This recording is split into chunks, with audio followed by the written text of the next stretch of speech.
J'ai hésité à te faire des vidéos dans cette tenue et en fait, c'est pile. Je rentre d'un petit tour au lac en fin de journée, il fait chaud et on a été se rafraîchir. Et c'est exactement le sujet dont je veux te parler. Qu'est-ce qui se passe dans ma tête quand mon chéri me dit: «Eh, on va faire un plouf au lac?» Et là, je regarde ma to-do et je fais: «Non, j'ai pas le temps, il faut que je finisse ça et j'ai ça et j'ai ça et j'ai encore ça et j'aimerais encore faire ça et peut-être que je peux encore faire ça. Tu te rends pas compte tout ce que j'ai à faire, je suis indépendante et nanana» et mon petit vélo s'emballe. Et puis il y a la maison et puis tatati tatata. Et une fois que le message du mental est passé, je peux écouter mon corps, mon cœur et j'entends: «Mmh, une baignade au lac, trop bien, trop envie de nager, trop envie de profiter, me rafraîchir». Carrément. Et ça me rappelle à l'illusion à laquelle je crois encore des fois et que j'ai beaucoup écouté, qui m'a laissé passer à côté de nombreuses opportunités, qui est: «Je n'ai pas le temps». Alors, je te fais pas l'affront de te dire que c'est une excuse, parce qu'en fait, ça dépend juste de notre perception.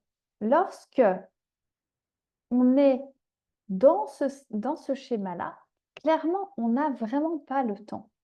On est rempli de choses à faire à bout touchant et on ne voit pas comment on peut mettre les choses. Et on peut nous dire ce qu'on veut de l'extérieur, je sais très bien qu'il n'y a pas d'autre vérité envisageable. Maintenant, j'aimerais juste ouvrir ta curiosité sur le fait que si tout d'un coup, là, une personne proche de toi, enfant, parent, conjoint, avait un accident, ce que je ne souhaite pas, on est d'accord, mais un gros pépin, un gros problème, voilà, la bagnole crachée sur l'autoroute, faut venir me chercher, j'ai rien, mais je suis plantée sur l'autoroute, faut venir me chercher ou je ne sais quoi. Ou, les enfants à aller récupérer à l'école ou peu importe. Est-ce que tu arriverais à tout lâcher pour y aller? Tu te poserais même pas la question de savoir: «Est-ce que j'ai le temps ou pas?» Tout simplement parce que ça fait partie de tes priorités hautes. Donc, ce qui se passe, c'est que ton mécanisme, il va libérer du temps, il va libérer le focus sur les actions qu'il valorisait comme les plus importantes avant que cette priorité imminente arrive. Et tout d'un coup, tu ne vois plus que ça. Et tu vas même oublier, au bout de quelques fois où ça aura tourné dans ta tête, tu vas même oublier les choses à faire et tu vas vraiment te concentrer là-dessus. Eh bien, c'est la même chose qui se passe quand on parle d'objectifs, de priorisation, etc. Donc, typiquement, l'année dernière, quand on m'a proposé le programme en ligne qui m'a permis d'ouvrir mon école, je ne savais même pas encore que j'avais envie d'ouvrir une école, donc forcément, je ne pouvais pas mettre de priorité là-dessus. Et j'avais aucune idée de où est-ce que j'allais trouver le temps pour ça. Par contre, j'avais bien compris que ça allait m'emmener dans un business encore plus florissant, dans une courbe qui me plaisait, qui m'appelait. Et la seule question que j'ai demandé, c'est pas j'ai pas le temps, c'est comment je vais trouver le temps.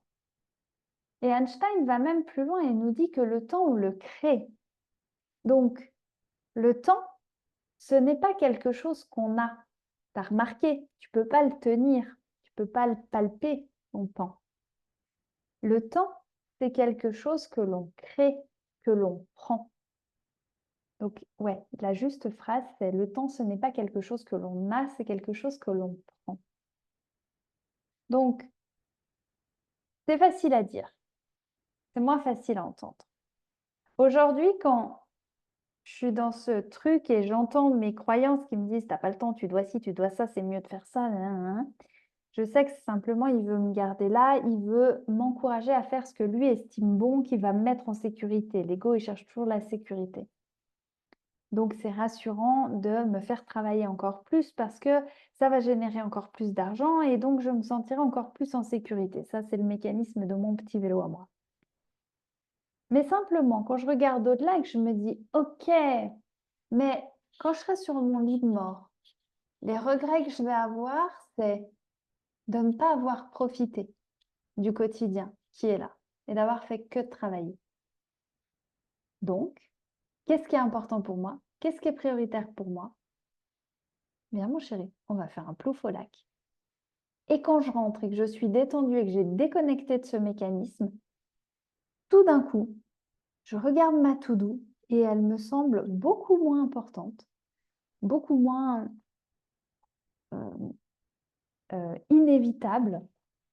Et je te fais cette vidéo avec plaisir parce que ça m'a fait le tilt de me dire, je ne peux pas faire une vidéo dans cette tenue. Et bien justement, on est pile dans le thème vu que je viens de le faire. Donc, rappelle-toi bien que le temps, tu as 24 heures dans une journée, comme tout le monde, et que tu vas mettre tes priorités en premier. Et que l'important, c'est pour ton mental, c'est de tisser les liens entre les priorités. C'est-à-dire que des fois, on se dit, est-ce que je passe du temps avec ma famille? Est-ce que je suis une bonne personne?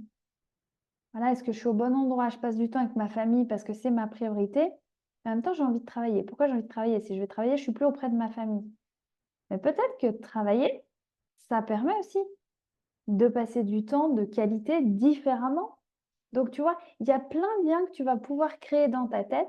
Et ça demande de travailler ton mindset, de travailler tes croyances, de libérer justement les formatages dont tu as hérité et dont tu n'es peut-être même pas encore en conscience. Et ça, c'est la plupart du temps le cas. Donc, ne remets pas les choses hors jeu avant de t'être demandé et de t'être rendu compte de cette illusion où on se dit on n'a pas le temps. C'est juste déplacer des choses. Et je termine sur cette métaphore. C'est comme si tu avais une maison pleine. À chaque fois que j'ai des clients qui m'appellent et qui me disent j'ai pas la place, c'est trop petit. En fait, c'est le constat de leur ressenti. Et quand tout d'un coup, tu t'aperçois qu'il y a 3 placards remplis de choses d'habits dans lesquels ils ne rentrent même plus, ou de choses cassées, ou de choses en double, ou etc. Et que tu remets les choses au bon endroit et que tu remets tout simplement du bon sens, eh bien là, ça recircule, les choses se fluidifient.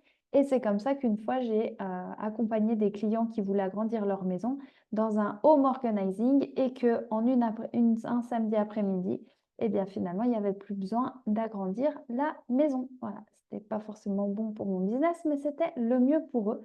Donc, j'ai été très contente de leur montrer qu'ils n'avaient pas besoin de se réendetter sur plusieurs années à cause de cela.